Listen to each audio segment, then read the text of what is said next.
오늘 우리에게 주신 하나님 말씀 우리 같이 한 목소리로 봉독합니다. 출애굽기 20장 12절 말씀, 한 절 말씀입니다. 우리 같이 한 목소리로 봉독합니다. 함께 읽습니다. 시작.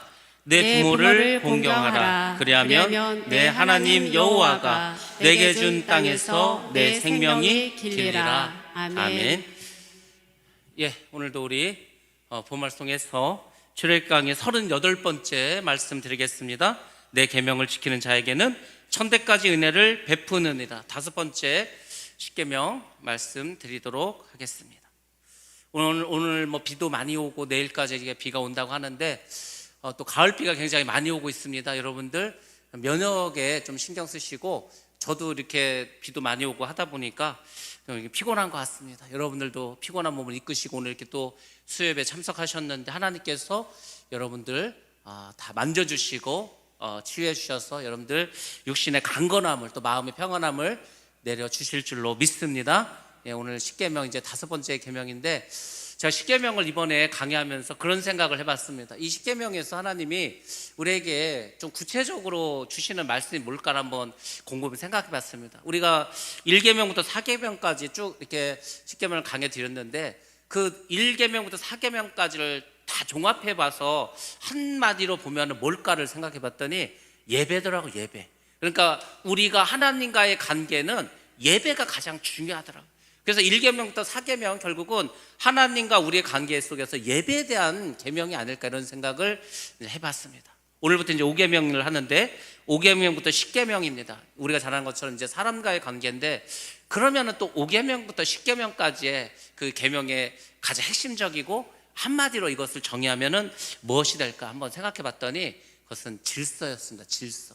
권위고 질서라는 것을 제가 깨닫게 되었습니다. 여러분들 오늘 우리가 부모님께 이제 효도하는 거에 대해서 말씀드리는데, 이것도 역시 하나님 주신 질서입니다. 여러분들 오늘 우리가 5월 달은 아니지만은 5월이 아닌 달에 이렇게 또 효도에 대해서 설교한다는 것도 참 굉장히 좀 중요하고, 또 이제 추석 명절이 있지 않습니까? 다시 한번 우리가 가족을 생각해보고 또 부모님의 은혜를 생각해보는 때에 있는데, 오늘 여러분들 말씀을 잘 들으시기 바랍니다. 사실은 자녀들이 많이 와야 되는데 부모님들만 많이 오셔가지고 부모님 듣게 됐는데, 아무튼 말씀 안에서 은혜가 있으시기 바랍니다.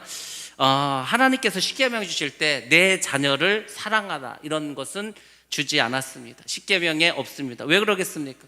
이거는 굳이 계명으로 주지 않아도 누구나 당연히 다 하고 살기 때문입니다. 자식은 사랑하지 말라고 해도 모든 부모가 다 사랑을 합니다. 그래서 굳이 계명에 넣을 필요가 없었습니다. 그런데 부모를 공경하라?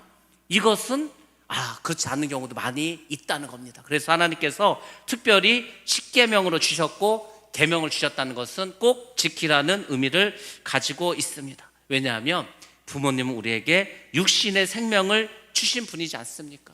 그 부모님 우리를 낳아주시고 키워주시고 보호하시고 지금까지 양육해 주셨습니다.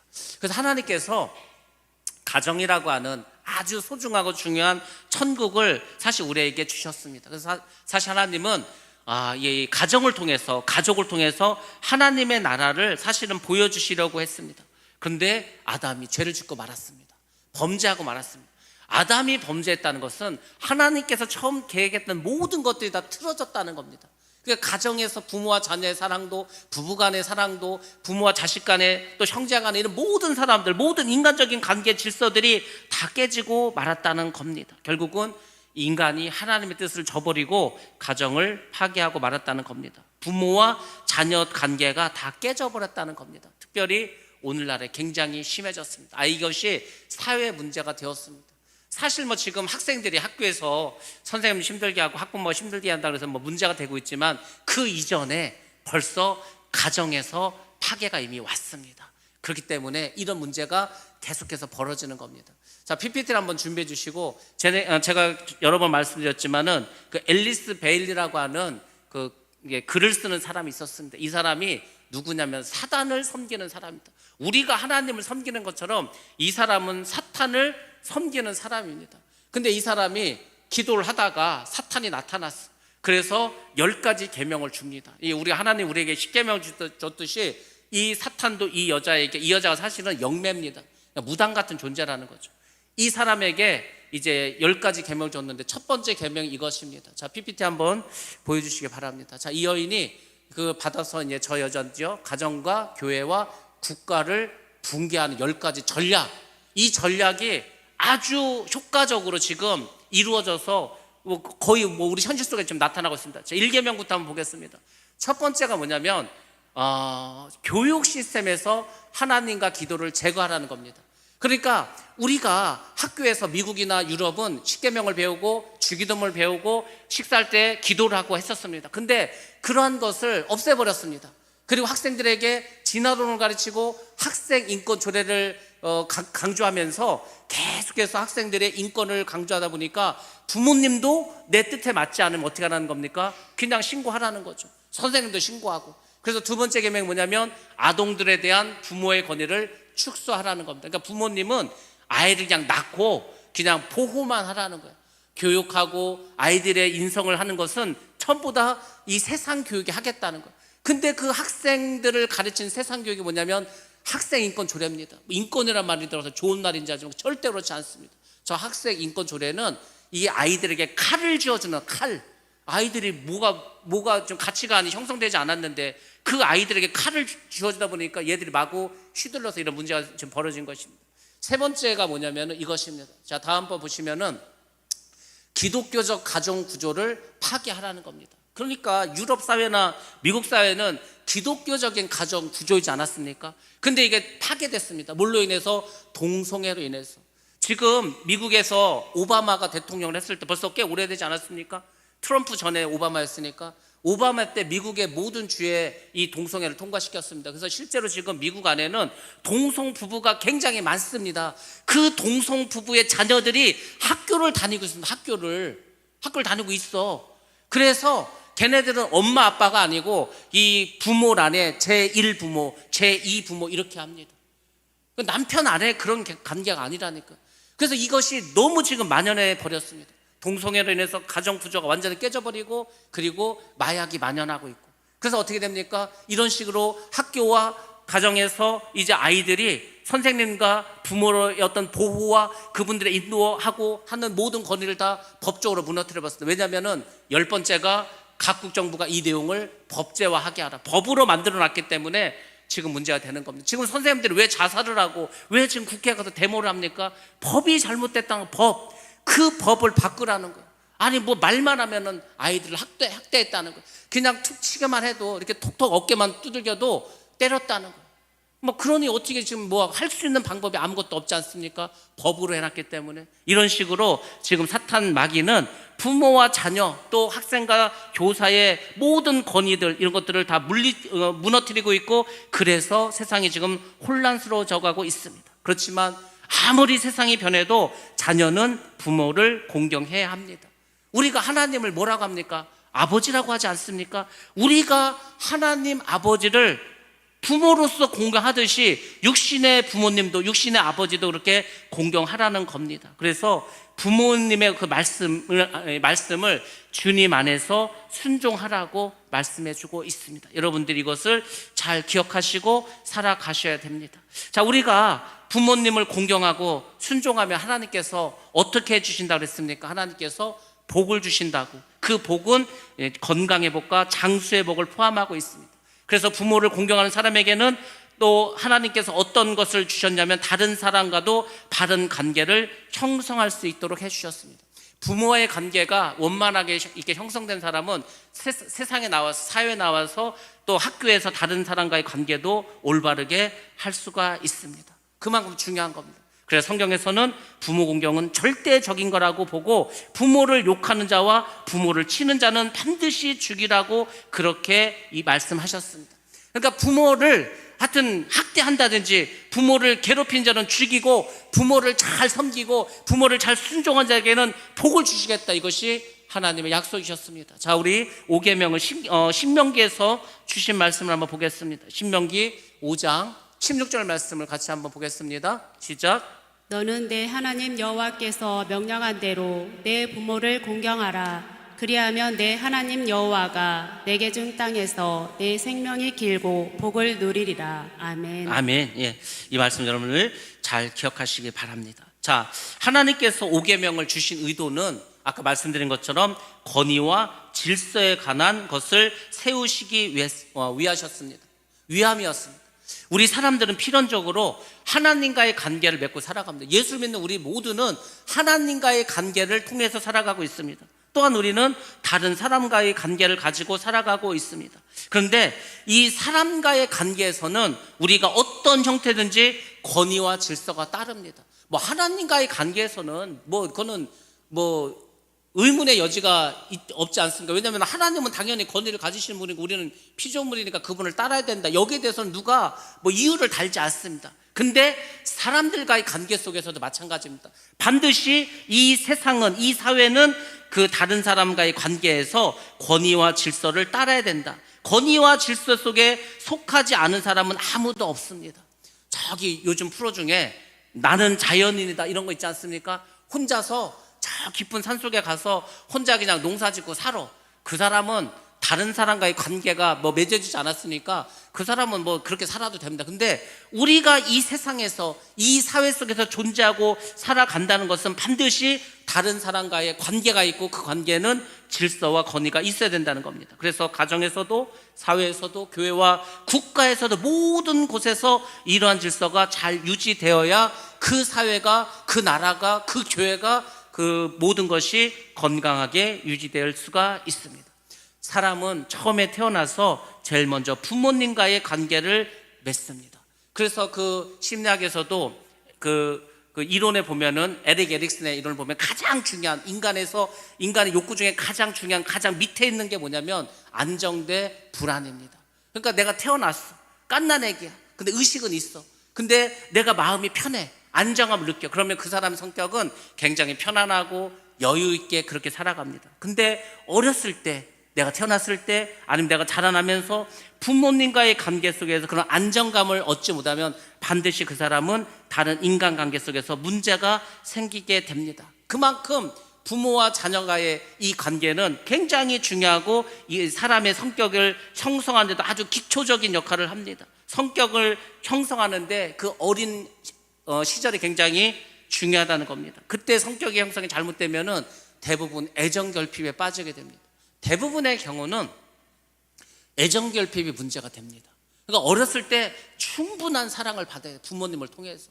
근데 우리나라가 옛날에는 자녀들이 되게 많지 않았습니다. 근데 자녀가 많아도 그 한 사람, 한 자녀 모두는 부모님께 동등하고 대등한 사랑을 다 받아야 됩니다. 근데 그렇지 못한다 그러면은 애정결핍이 나타납니다. 그 애정결핍이 겉으로 어떻게 나타나는지 아십니까? 이것은 나이가 들면서 분명하게 드러납니다. 애정결핍이 있으면은 불안함이 있습니다. 불안함. 내가 불안한 거예요. 우리는 솔직히 별로 불안할 필요가 없어. 우리가 예수를 믿지 않습니까? 예수를 믿는 사람들은 죽음도 두려워하지 않습니다. 죽음을 두려워하지 않는 우리가 왜 뭐가 이렇게 불안합니까? 뭔가 막연히 불안한 거야. 불안하면 어떤 일이 따르는지 아십니까? 내가 불안하니까 항상 뭔가 조금 짜증도 잘 나고, 그리고 고집을 피우고, 때로는 우울하기도 합니다. 그리고 이 애정 결핍이 있는 사람에게 반드시 나타난 것은 자존감이 낮아집니다.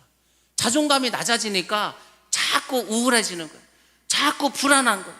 자꾸 다른 사람을 시기 질투합니다. 제가 그랬잖아요. 우리 부모님이 내 금수저. 우리 부모님이 준 재벌이요.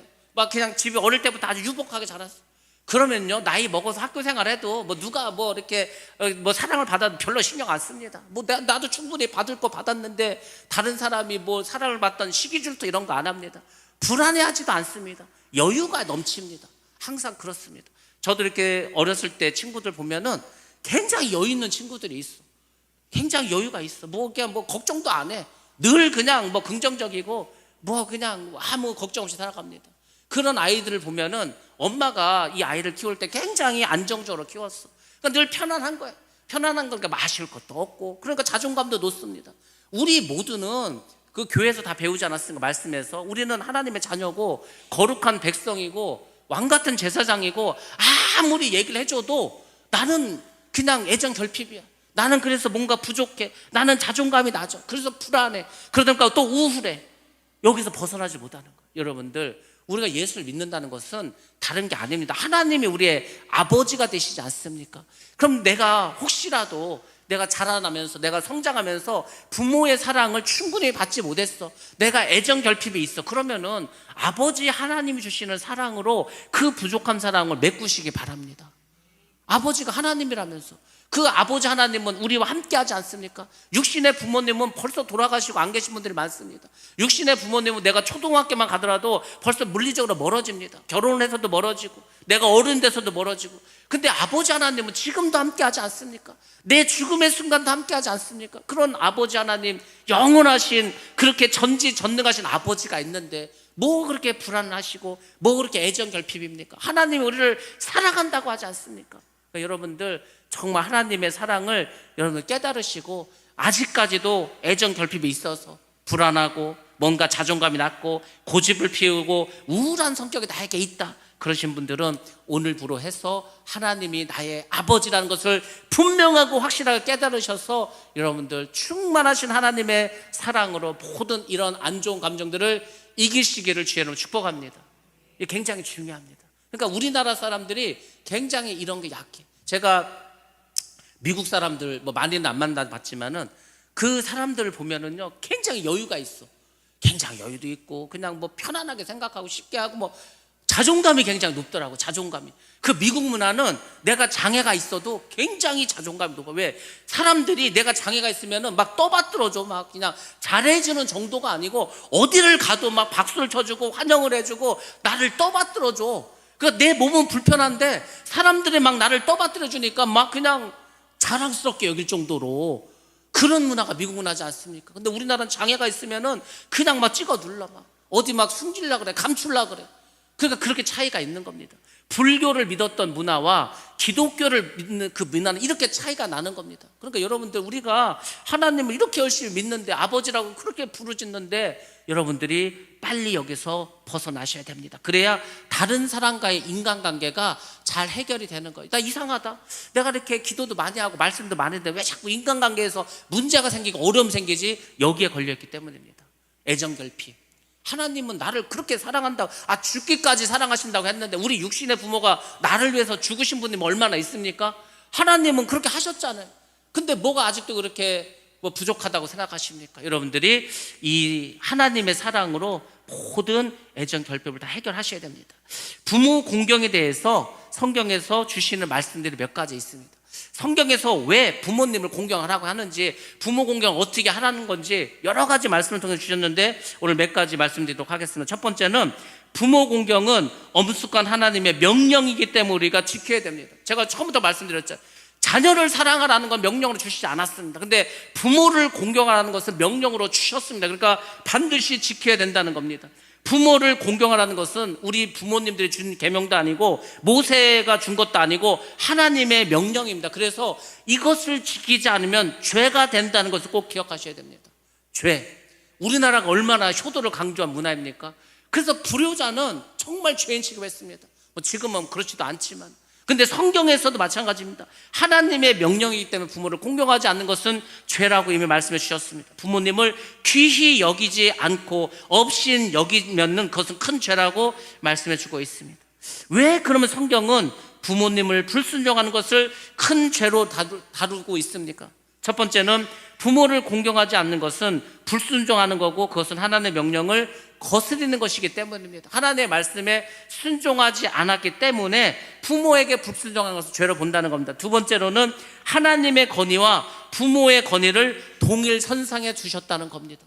하나님의 권위가 얼마나 높으십니까? 그분은 창조주신데 우리는 그냥 피조물이고, 근데 그 하나님께서 모든 인간의 권위 중에서 왕보다도 대통령보다도 그 어떤 권위보다도 가장 높이 올린 그 권위가 있다면 부모의 권위입니다.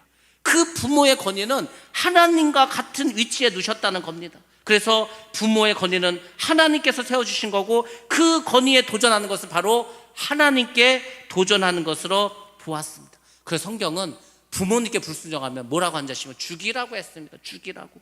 죽음에 이를 만큼 큰 죄라는 거. 죄도 보통 죄가 아니고 엄청나게 큰 중죄라고 성경에서 말씀해 주고 있습니다. 그러니까 부모님을 공경하는 것은 하나님의 계명이고 반드시 우리가 지켜야 될 거구나. 이걸 지키지 않으면 큰 죄를 범하는 거구나. 우리가 깨달으셔야 됩니다. 두 번째로는 부모는 주 안에서 순종하는 것이 마땅하기 때문입니다. 그러니까 당연하다는 거, 당연하다. 자, 말씀 한번 보겠습니다. 에베소서 6장 1절부터 3절 말씀을 같이 한번 보겠습니다. 에베소서 6장 1절부터 3절 시작. 자녀들아, 주 안에서 너희 부모에게 순종하라. 이것이 옳으니라. 내 아버지와 어머니를 공경하라. 이것은 약속이 있는 첫 계명이니 이로써 내가 잘되고 땅에서 장수하리라. 아멘. 아멘. 자, 약속이 있는 첫 계명. 우리가 지금 10계명에 5계명을 하고 있지 않습니까? 1계명, 4계명 빼고 인간과 인간 관계에서의 첫 번째 계명이 부모에 대한 효도입니다. 근데 이 계명은 약속이 있습니다. 무슨 약속이 있습니까? 네가 이거를 효도를 하면은 네가 잘 되고 땅에서 장수한다는 축복이 약속되어 있는 계명이 바로 이 계명입니다. 그래서 부모를 공경하는 것은 주 안에서 옳은 것이고 당연한 것이고 마땅한 것이라는 겁니다. 인간으로서 가장 기초적인 것이 이거라는 겁니다. 그러니까 이 계명을 어기는 것은 기본도 되지 못한 인간이라는 것입니다. 사도 바울이 말세의 징조에 대해서 여러 가지 말씀을 주셨습니다. 말세가 되면은 이런 일이 벌어질 것이다.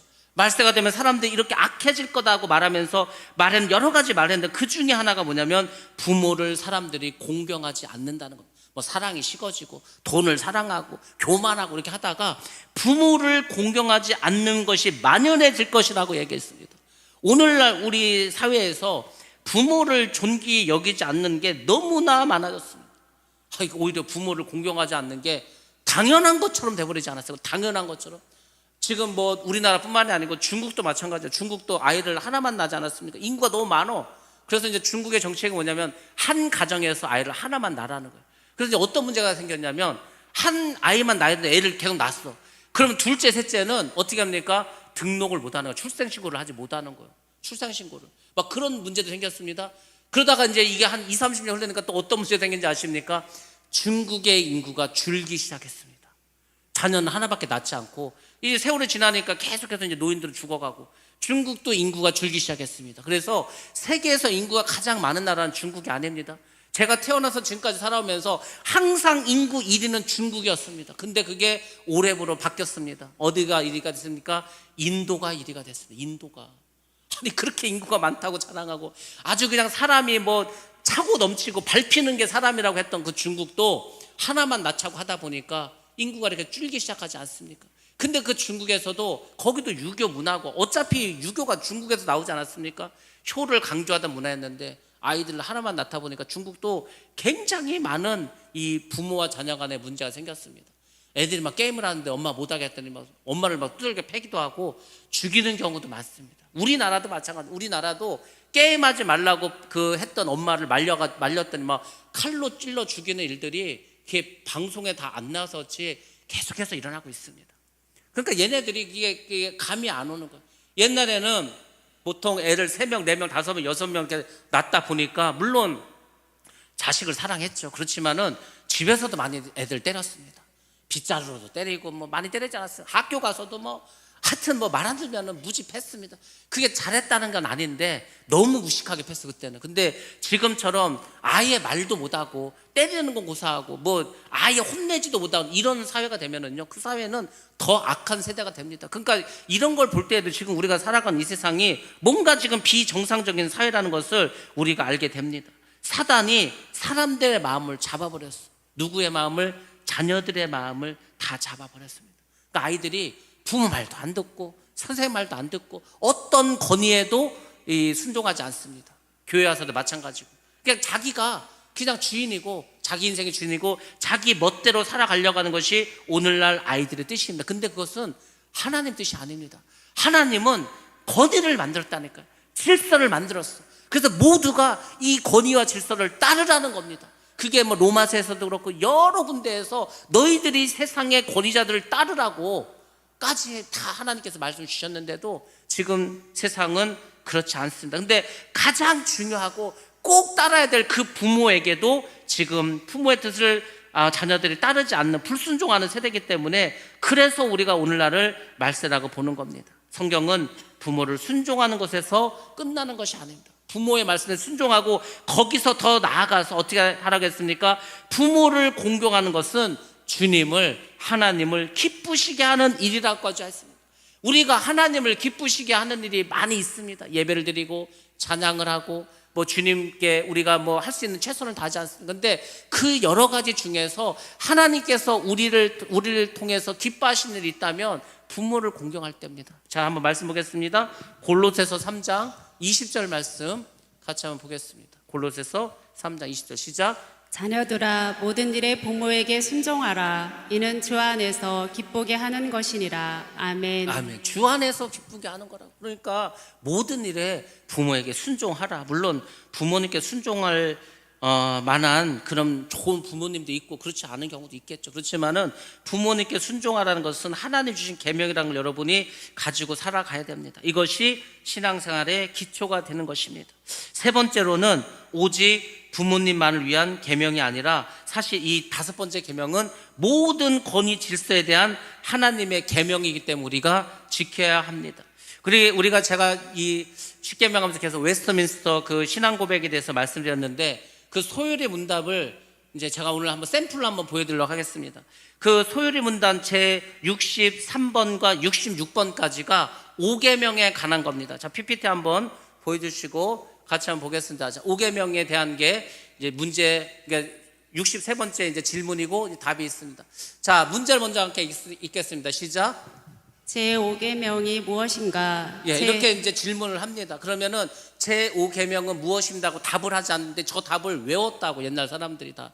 그 웨스트민스터 그 영국에서 400년 전에 이것을 이제 의회에서 통과시켰습니다. 그러니까 이제 그 당시에는 영국 사회가 다 예수를 믿는 사회고 이 예수가 이제 완전 국교회이기 때문에 예수를 믿는 사람들은 반드시 뭐 모든 국민이 다 이거 외우라고 한 거. 우리 옛날에 국민교육 헌장을 외우듯이 다 외우고 살았습니다. 63번은 5계명이 뭐냐 이거 10계명 5계명. 그래서 먼저 5계명은 내 부모를 공경하라 이거지 않습니까? 넘기지 마시고 그냥 63번 앞부분 다시 보여주시기 바랍니다.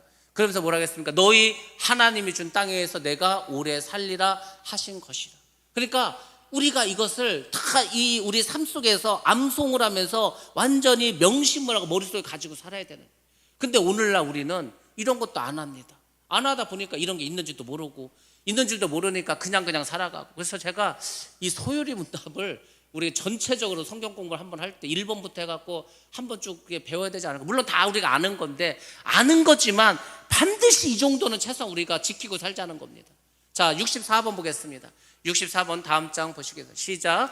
제5계명에 명하는 것이 무엇인가? 자, 5계명이 명하는 게 뭡니까? 5계명이 명하는 것은 각 사람에게 그 속한 지위와 인륜의 관계 뭡니까? 즉 상하와 평등을 따라 높일 자를 높이고 높일 자를 높이라는 겁니다. 그게 부모가 됐던 학교에서 선생님이 됐던 직장에서 상관이 됐던 우리가 이제 이 나라의 백성이면은 그 정부에 대해서 높이라는 겁니다. 그리고 행할 일을 하라는 것이다. 이것이 이렇게 계명처럼 반드시 우리 예수 믿는 사람이 지켜야 될 것입니다. 어떤 사람들은 말합니다. 저 소율의 문답 우리가 꼭 해야 되냐고. 저거는요 사람이 만든 게 아니고 성경을 보고서 만든 겁니다. 그러니까 참 사람들 오해를 하는 거예요. 저게 성경에 있는 내용, 다 성경에 있는 내용입니다. 저 모든 것은 성경에 있는 거를 다 찾아가지고 최소한 예수를 믿는 사람들이 이 정도는 알고 살자는 어떤 계명과 같은 겁니다. 자, 65번 보겠습니다. 65번 문제 봅니다. 시작. 제5계명에 금하는 것이 무엇인가? 자, 5계명이 금하는 것이 있습니다. 제5계명에 금하는 것은 각 사람에게 그 속한 지위와 인륜관계를 따라 마땅히 높일 것과 행할 일을 하지 아니하는 것이나 막는 것이다. 반드시 해야 되는데 그걸 하지 않어. 그럼 죄라는 겁니다. 그래서 상하 분열치 않는 것. 그러니까 위아래가 있는데 그 위아래를 지키질 않아. 또 마땅히 높일 것과 행할 일을 하지 않아. 그러면 그것이 죄가 되는 거고 그것을 이제 금하는 것입니다. 그러니까 반드시 지키라는 거죠. 정해진 거예요. 66번 보겠습니다. 66번까지가 5계명에 관한 겁니다. 자, 66번 시작. 제5계명에 지키라 한 이유가 무엇인가? 그러니까 왜 지키라는 겁니까? 이 5계명을 지키라 하는 이유는 뭐라고 했습니까? 이 계명을 지키는 모든 자에게 장수함과 흥황하는 복을 허락하심이니. 아까 우리가 성경 읽지 않았습니까? 부모에게 공경한 자는 땅을 주시고 장수의 복을 주시겠다고. 다만 하나님께 영광을 돌리고. 이렇게 해서 하나님께 영광을 돌리라는 겁니다. 왜? 그 하나님 기뻐하시니까. 그리고 뭐랄까 사람에게 이익이 있도록만 주시는 것이다. 그래서 장수하는 거, 흥황한 복을 받는 거, 지금 우리가 성경에 다 읽었던 거 하지 않습니까? 저렇게 다 소요리 문답에 정리돼서 나와 있습니다. 그러니까 우리가 부모를 공경하는 거, 이것은 부모 공경을 통해서, 이 순종을 통해서 우리가 이 세상을 살아가면서 나보다 위에 있는 상관들, 그 권위, 질서, 그를 훈련시키는 그 출발점이 부모에게 순종하는 것에서 시작하기 때문입니다. 그래서 부모로부터 하나님의 권위를 보지 못하는 사람은 이 세상 어디서도 하나님 그 권위를 보지 못하게 됩니다. 그래서 함부로 무례하게 행동하는 사람이 되는 거예요. 함부로 무례하게 아이들이 행동을 하면은 그 권위를 따르는 것을 배우지 못했다는 겁니다. 그래서 옛날에도 그런 거에 대해서 많이 어른들이 혼내지 않았습니까? 가정교육이 잘못됐다 어쩌다 하면서. 우리가 꼭 기억하셔야 됩니다. 자녀들을 우리가 밥상교육이라고 하는데 오늘날에는 밥상교육도 없습니다. 왜냐하면 아침을 안 먹어. 옛날에는 일찍 일어나서 다 같이 아침 먹고 이렇게 나갔는데 요즘은 바빠가지고 밥 먹을 시간이 없어. 애들이 밤새 게임하고 스마트폰 했는데 뭐 아침에 뭐 일어나서 학교 가기도 바쁜데 뭘 밥을 먹겠습니까? 밥 못 먹지. 그리고 학교에 잠자고. 그러니까 이게 지금 벌써부터 뭔가 지금 굉장히 많이 깨져 있다는 것을 우리가 알 수 있습니다. 부모로부터, 가정에서 이렇게 부모를 공경하는 걸 배우고 그 자녀가 학교와 사회에 나와서 그렇게 무례한 자가 아니고 다른 사람들을 공경하는 그런 삶을 살아가야지 원만한 인간관계도 맺을 수가 있습니다. 이것은 사람이 세운 것도 아니고 하나님께서 세우신 겁니다. 근데 지금 많은 아이들이 어떻게 합니까? 하나님을 두려워하지 않아. 하나님조차 두려워하지 않으니까 누구를 무서워하겠습니까? 요즘 아이들은 무서운 사람이 없어. 무서운 사람이 없으니까 다 자기 마음대로 해. 그래서 어떻게 되는지 아십니까? 어떤 죄악이든지 쉽게 저지른다는 겁니다. 뭐 엄청난 큰 죄를 저 동성애를 하고 막 마약을 하고 도둑질을 하고 온갖 악한 짓을 하는데 그거에 대한 죄책감이 없어. 왜? 뭐 그냥 재수없이 걸렸네. 내가 하고 싶어서 했는데 이게 왜 죄가 되냐고 오히려 이렇게 나오는 거야. 그러니까 우리가 볼 때는 답답할 노릇이죠. 얘네들은 법이라는 게 상관이 없어. 법은 다 내가 정하는 거야. 내 마음대로 사는 게 법이기 때문에 요즘 아이들에게. 그러니까 자녀들에게 그거를 가르쳐야 되는 거예요. 법이 있다. 하나님께서 주신 법도 있고 이 세상의 법도 있다. 그러니까 그것을 어릴 때 가르쳐야 돼요. 완전히 몸에 배야 된다는 거야. 막 귀가 따갑게 하도록 해야 되는데 그렇지 않습니다. 왜? 세상이 그만큼 타락을 한 거예요. 제가 오늘 말씀드렸지만은 여러분들 구약시대 때 그 이스라엘 백성들이 하나님께서 출애굽을 시켜갖고 하나님의 백성을 삼으시고 그 광에서 40년을 또 훈련을 시키시고 십계명을 주시고 그 정말 기적적으로 가나안 땅에 들어가서 다 땅을 정복하고 이렇게 살지 않았습니까? 그럼 우리가 생각할 때는 이스라엘 백성들은 하나님만 섬기고 살아가야 돼. 근데 신기하게도 이스라엘 백성들은 계속 우상 숭배를 합니다.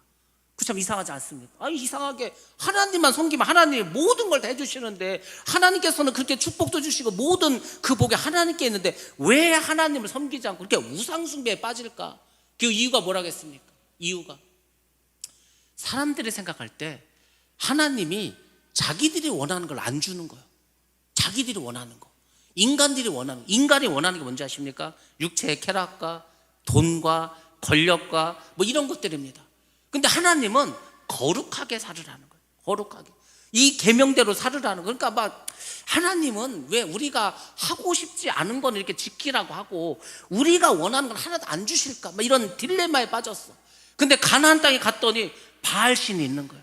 아세라 신이 있는 거예요. 이방의 모든 신들은 다 뭡니까? 출산과 다산의 신이야.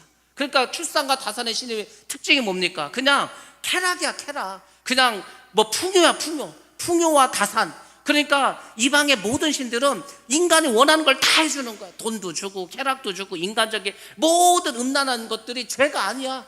그냥 그게 다 복이라는 거야. 복. 얼마나 좋습니까? 이스라엘 백성들이 볼 때는 야 이게 우리가 야훼 하나님만 섬겼는데 아이고 야훼 하나님은 막 그 말씀대로 살기도 힘든데 이방 신들은 우리가 원하는 걸 다 해줘버려. 그냥 죄도 아니래. 오히려 그걸 막 좋아해. 다 가져. 오늘날이 그렇습니다. 오늘날 세상 사람들이 뭐 예수를 믿는 사람도 마찬가지입니다. 왜 하나님의 말씀대로 살지 않습니까? 왜 하나님의 계명을 지키지 않습니까? 하나님을 섬기는 게 힘들다는 거예요. 재미가 없다는 거예요. 세상에 나가면 이렇게 좋은 게 많은데 세상의 신은 이렇게 좋은 걸 많이 주는데 왜 하나님 교회 가면 그런 재미도 없고 이러냐 이거죠. 그 다 세상 신을 섬기고 세상을 따라 나가간 겁니다. 하나님 원하시는 게 있어요. 하나님이 원하시는 건 뭔지 아십니까? 하나님은 인간이 우리가 원하는 그걸 주시려고 한 게 아니에요.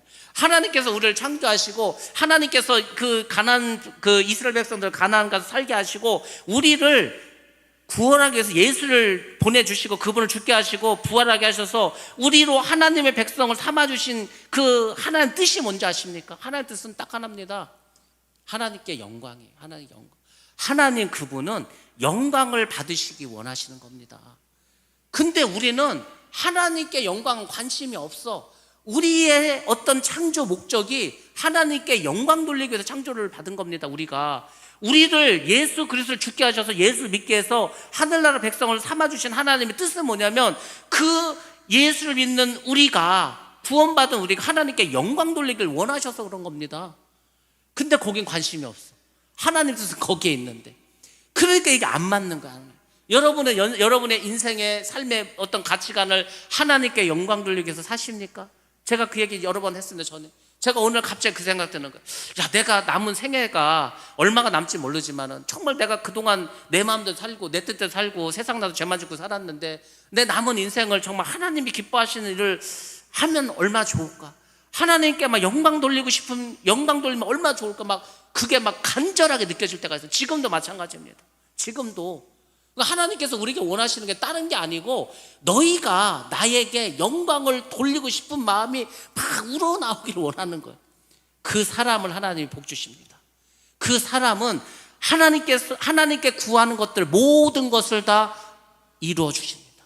하나님께서 그 사람의 기도를 다 들어주십니다. 요한복음에서 약속하신 것이 바로 그겁니다. 근데 우리가 그게 안 되는 거 지금.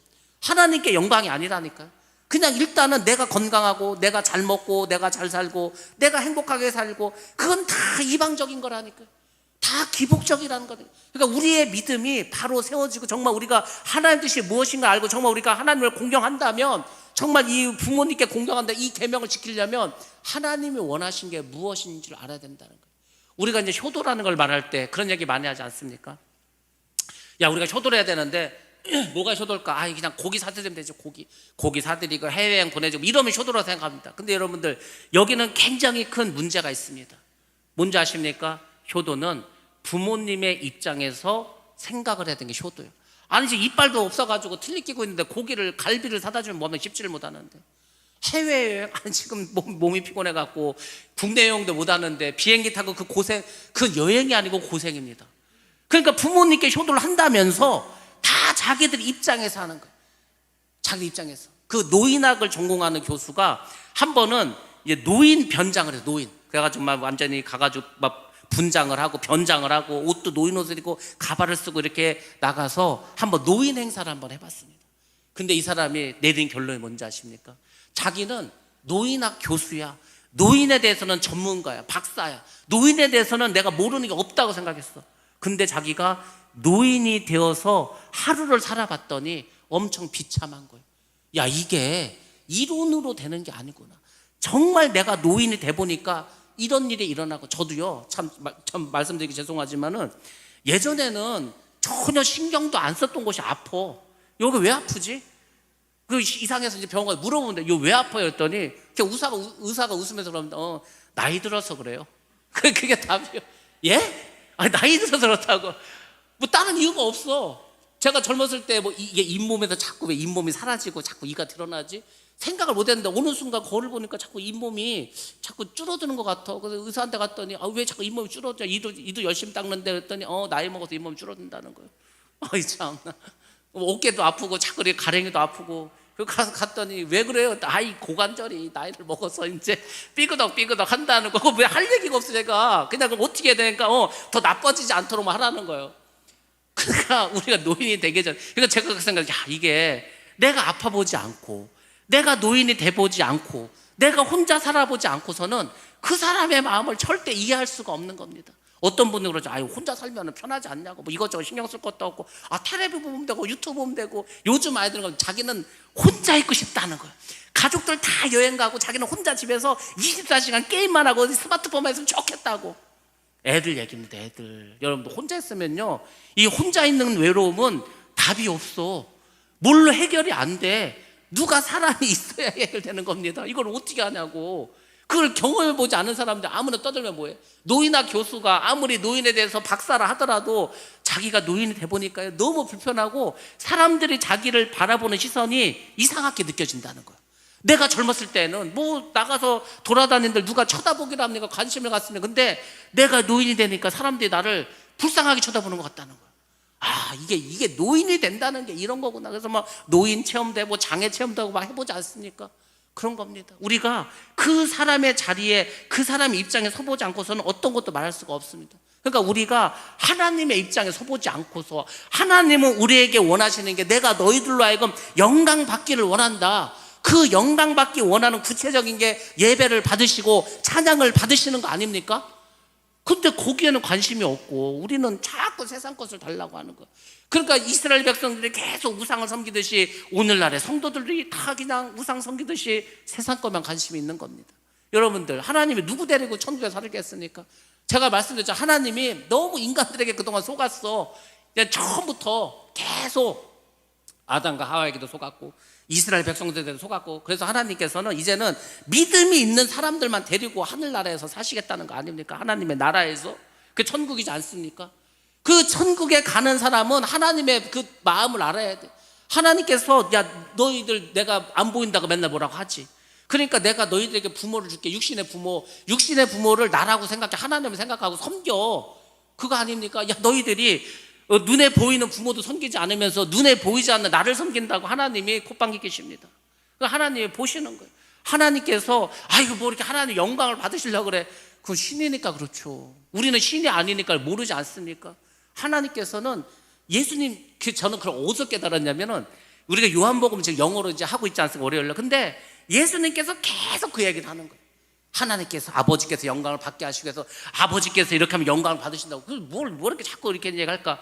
근데 그게 예수님께서 이렇게 강조하신 이유가 있어요. 우리는 전혀 하나님께 영광이라는 것을 생각도 안 하고 신앙생활 하는데 예수님은 계속해서 아버지께 영광 돌리기. 예수님이 십자가에서 죽으시는 것도 아버지께 영광 돌리기 위해서, 부활하는 것도 아버지께 영광을 위해서, 하늘나라에 올라가가지고 우리를 위해서 칩을 주는 것도 아버지께 영광을 위해서, 글로리파이드에서 계속 나옵니다. 수동형으로 영광 받게 하기 위해서, 영광 받게 하기 위해서. 근데 우리는 별로 관심이 없죠. 그래서 여러분들이 이 오계명을 통해서 하나님 아버지의 마음도 여러분들이 사실은 아시는 것이 굉장히 중요합니다. 그것을 오계명을 통해서 하나님은 우리로 하여금 알기를 원하시는 겁니다. 성경은 우리 믿음 생활의 권위에 대해 관한 어떤 인식을 중요하게 여깁니다. 그래서 성경에서는 공동체에서의 권위와 질서를 지키는 것을 뭐라고 한지 아십니까? 우리가 지금 공동체 생활을 해. 근데 그 공동체 질서, 그 어떤 권위를 잘 지켜. 그것을 한마디로 겸손이라고 합니다. 우리가 겸손하자는 말 많이 하지 않습니까? 겸손이 뭡니까? 뭐 어떻게 하는 게 겸손이야 그러면?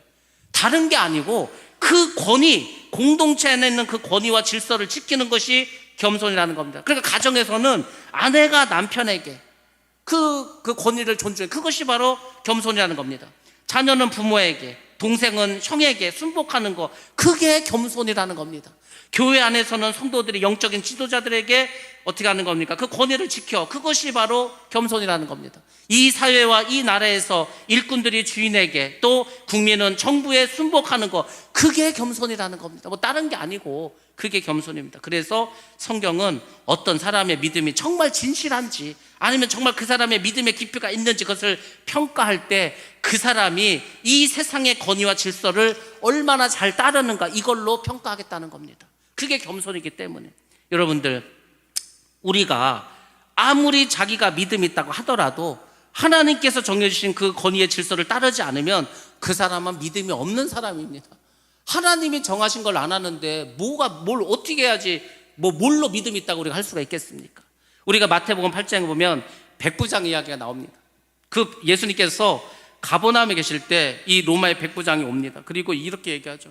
주님, 우리 집에 하인이 있는데 중풍병에 걸렸습니다. 그래서 지금 엄청나게 괴로워하고 있습니다. 누워있고. 그러니까 예수님 뭐라고 합니까? 그러냐고. 그럼 내가 가서 고쳐주겠다고 그렇게 이야기를 했습니다. 그랬더니 그 백부장이 뭐라고 합니까? 주님, 우리 집에 오심을 제가 감당할 수가 없습니다. 저도 제 수하에 사람들이 있습니다. 저더러 오라 하면 오고 이더러 가라 하면 가고 하라 하면 하고 합니다. 그러니까 주님께서 여기서 명령만 하셔도 그 병마가 떠나갈 겁니다. 그때 예수님 어떻게 했습니까? 놀라지 않았습니까? 이스라엘 중에서도 아무에게도 이만한 믿음을 보지 못했다고 백부장을 칭찬하지 않았습니까? 근데 그 백부장에 뭘 칭찬한지 아십니까? 백부장이 권위 질서에 대한 그 의식을 보고 사실은 칭찬하신 겁니다. 왜?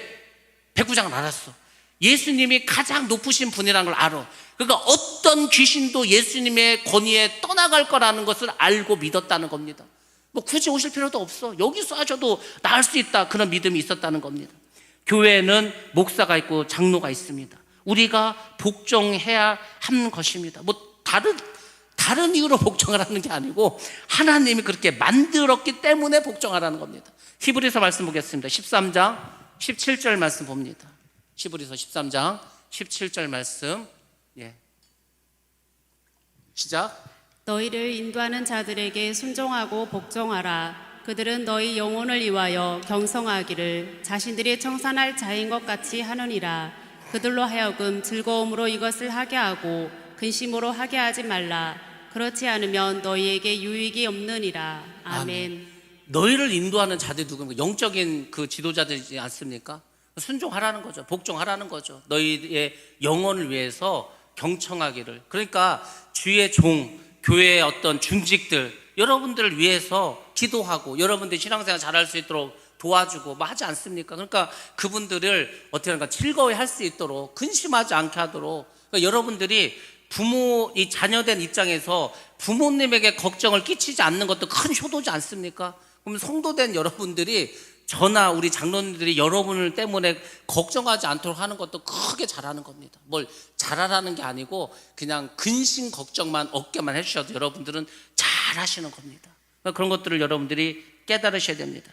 그래서 5계명은 가정뿐만 아니라 교회와 이 사회에서도 그 권위와 질서를 포함하고 있는 그런 계명이라는 걸 꼭 기억하셔야 됩니다. 근데 참 하나님은 또 희한한 분입니다. 이 권위에 대해서, 이 권위와 질서에 있어서 무시할 수 있는 한 가지 예외를 주셨습니다. 예외. 도대체 그 예외가 뭘까? 아니 뭐 다 지키라고 하면서 부모님 말씀에 다 순종하고 그 권위에 복종하라고 하면서 뭘 또 예외를 두셨을까? 이것은 예외입니다.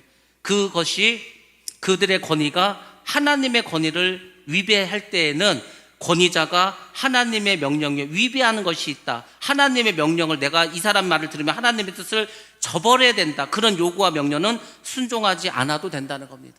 사도행전 4장에 보면은 베드로가 공회에 붙잡혀 갔습니다. 베드로와 요한이. 그 공회에서 대제사장 그 공회원들이 뭐라고 합니까? 너희들 다시는 예수의 이름으로 전하지 말라는 거예요. 예수의 이름으로 아무것도 전하지 말라고. 그러면 그 권위의 말을 들어야 됩니까? 그렇지 않습니다. 베드로가 뭐라고 했습니까? 하나님 앞에서 내가 너희의 말을 듣는 것이 옳은가, 하나님의 말씀을 듣는 것이 옳은가를 판단하라는 거예요. 아무 말도 못하죠. 하나님 뜻은 예수를 전하라는 거 아닙니까? 그렇습니다. 그것은 예외입니다. 그리고 이 계명에 있어서 또 하나님이 우리에게 굉장히 중요한 어떤 그 말씀을 하나 가르쳐 줍니다. 그것은 뭐냐면, 하나님은 높은 권위에 있는 사람이 해야 할 것을 가르쳐 줍니다. 그럼 높은 권위에 있는 사람은 대접만 받고 뭐렇게 합니까? 절대 하나님 그렇게 하지 않습니다. 하나님이 아주 중요한 원리를 하나 알려줍니다. 높은 지혜에 있는 사람은 어떻게 행해야 되는지 아십니까? 에흠하고 명령만 하고 대접만 받는 게 아니고 십자가의 복음을 깨달으라는 겁니다. 십자가의 복음. 여러분들 잘 보시기 바랍니다. 예수님이 어떤 분인지 아시죠? 예수님은 가장 높은 권위를 가지신 분입니다.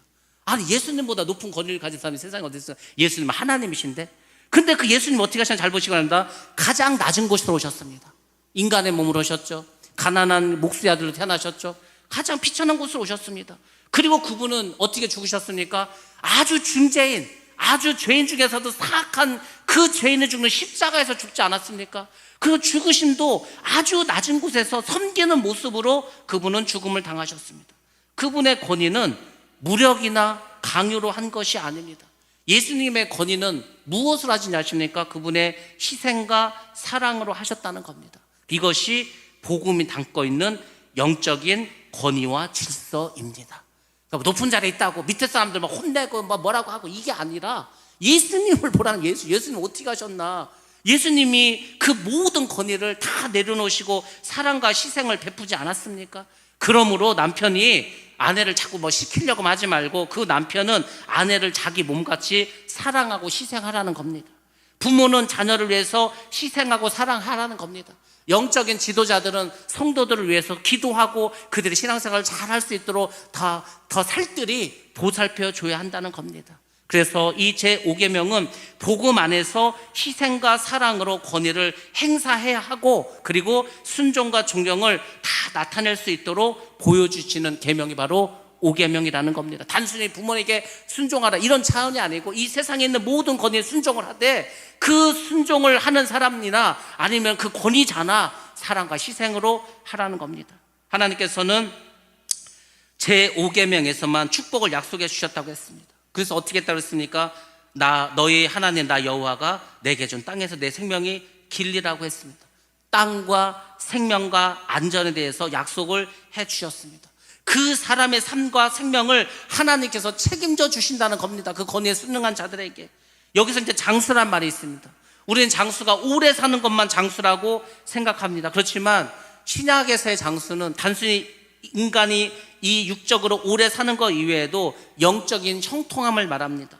풍성한 삶을 말합니다. 차고 넘치는 기쁨을 말합니다. 그 즐거움을 말합니다. 이러한 축복된 삶을 원하신다면 여러분들 5계명을 꼭 잊지 말고 지키시기 바랍니다. 많은 사람들이 권위를 버립니다. 권위 주인은 버려야 되는데 권위를 버리면 다 무너집니다. 가정에서 부모의 권위가 사라질 때 가정이 무너졌고, 학교에서 교사의 권위가 무너질 때 학교가 무너지고, 교회에서 주의 종의 권위가 무너지면 교회도 무너지고 세상이 다 무너지는 겁니다. 권위는 하나님께서 주십니다. 그리고 권위가 있는 사람은 사랑과 희생으로 그 권위를 잘 활용해야 합니다. 아무튼 우리에게 5계명을 주신 그 하나님 뜻을 여러분들 잘 깨달으시고, 정말 오늘 말씀처럼 제가 아까 말씀드린 거, 내가 사랑을 많이 받지 못해서 불안하고 사랑 결핍, 애정 결핍으로 내가 뭔가 시기 질투가 많고 그렇다면은, 또 자존감이 낮다면 여러분들 하나님께서 여러분을 사랑하십니다. 정말 하나님 그분 여러분을 사랑하시고 여러분에서 다 죽으셨습니다. 꼭 기억하셔서 여러분들 정말 여러분의 마음이 기쁨과 감사로 넘쳐나시고 이 5계명을 잘 이뤄서 하나님 주시는 영적인 복과 또 모든 이 세상적인 복 다 누리시기를 주님의 이름으로 축복합니다.